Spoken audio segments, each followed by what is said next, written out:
So today, well, yesterday, I went to Thirsty Frog.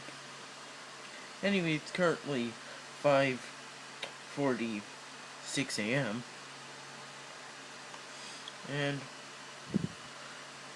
and slightly earlier I read a book to help me learn to drive.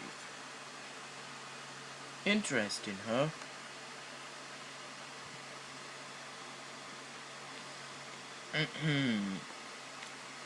Anyway, that's about it. I had a great time at Thirsty Frog. I played pool and darts with darts.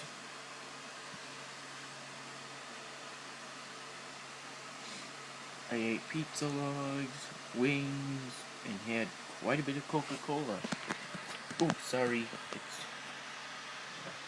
Hold on.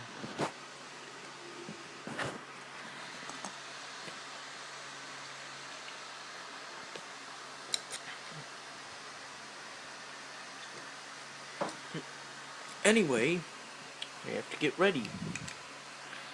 Till next time.